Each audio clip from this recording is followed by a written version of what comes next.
Μία εβδομάδα στο Buenos Aires τελειώνει εδώ. Μπαίνουμε στο σταθμό των Ferry. Πάμε λοιπόν σιγά σιγά να φύγουμε προς Ουρουγουάη, να συνεχίσουμε την εξερεύνηση της Ουρουγουάης. Πάμε λοιπόν να δούμε αν έχει εισιτήρια. Βασικά δεν έχουμε αγοράσει ακόμη εισιτήρια. Δεν ξέραμε ακριβώς τι ώρα θα φεύγαμε από το σπίτι κλπ. Σκεφτόμασταν ότι μπορεί να αργούσαμε. Τώρα έχει ένα στις 12:50, είναι το επόμενο, τώρα είναι 10:30. Πάμε λοιπόν να ρωτήσουμε αν έχει εισιτήρια. Τελικά βρήκαμε εισιτήρια τα οποία κόστησαν 60 ευρώ για τον ένα. 60 ευρώ το άτομο. Πάμε να περάσουμε τον έλεγχο.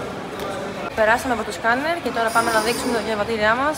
Πάμε να περάσουμε τον έλεγχο διαβατηρίων. Δεύτερη φορά που κάνουμε το ίδιο ταξίδι. Έχουμε ξαναπάει από Αργεντινή Ουρουγουάη με τον ίδιο τρόπο. Πάμε λοιπόν να μπούμε στο φέρι. Γιατί ανακοινώνουν από τα μεγάφωνα ότι είναι η τελευταία ανακοίνωση και θα χάσουμε το φέρι. Ναι, μας το ανακοίνωσαν περίπου 5 φορές. Δεν ήταν για μας αυτή η ανακοίνωση, ήταν για τους ανθρώπους που πρέπει να περάσουν τον έλεγχο. Έχει ακόμα πολύ κόσμο κάτω που δεν έχει έρθει. Εντάξει, 12:50 φεύγει, είναι 12:20. Να το λοιπόν και το φέρι μας.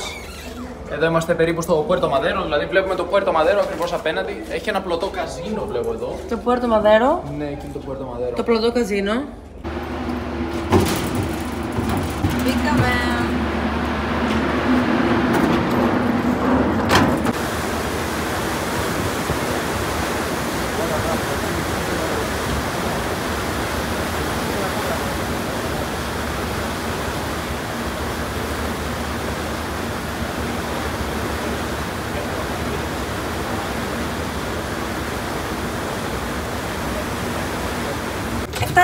Εφτάσαμε.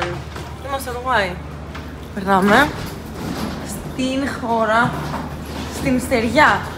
Γιατί προηγουμένως βρισκόμασταν στα ύδατα της Ουρουγουάης, συγκεκριμένα στο ποταμού Rio de la Plata. Και τώρα πηγαίνουμε στο Airbnb μας. Είναι το Airbnb που έχουμε ξαναμείνει. Δηλαδή πριν πάμε Αργεντινή, πριν μια εβδομάδα δηλαδή. Μείναμε για μια νύχτα Κολόνια del Sacramento σε αυτό το ίδιο Airbnb. Και τώρα πάμε να ξαναμείνουμε στο ίδιο Airbnb πάλι για μια νύχτα. Μόλις πεταχτήκαμε στο σταθμό των λεωφορείων, είναι πολύ κοντά στο λιμάνι όπου ήρθαμε προηγουμένως, 250 μέτρα περίπου. Πήραμε εισιτήρια για το λεωφορείο για αύριο στις 12 η ώρα το μεσημέρι, βγήκε 12 ευρώ περίπου το άτομο για Μοντεβιδέο και θα κάνει 3 ώρες δρόμο το λεωφορείο αύριο. Έτσι έχουμε μία μέρα να χαλαρώσουμε εδώ στο Κολόνια del Sacramento, να δούμε 5 πράγματα που δεν έχουμε δει, που δεν είδαμε την τελευταία φορά που το επισκέφθηκαμε. Τώρα θα περπατήσουμε μέχρι το σπίτι, θα μας πάρει ένα τεταρτάκι λογικά, να αφήσουμε τα πράγματα και μετά φύγαμε. Περπατάμε προς το σπίτι μας και έχουμε σκάσει από τη ζέστη. Ανέβηκε η θερμοκρασία. Σήμερα λέει 30, αλλά εγώ νιώθω περισσότερο βαθμούς να έχει. Και εδώ περνάμε δίπλα από όμορφες γραφιές πάνω σε τοίχους. Συγκεκριμένα αυτός ο τοίχος λέγεται Paseo del Arte, δηλαδή το πέρασμα της τέχνης και έχει ονόματα των καλλιτεχνών που έχουν ζωγραφίσει σε κάθε τμήμα του τοίχου. Πολύ όμορφο.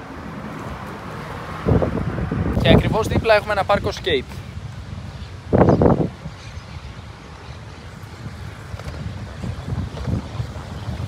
Φτάσαμε στο σπίτι μας, στο οποίο έχουμε ξαναμείνει.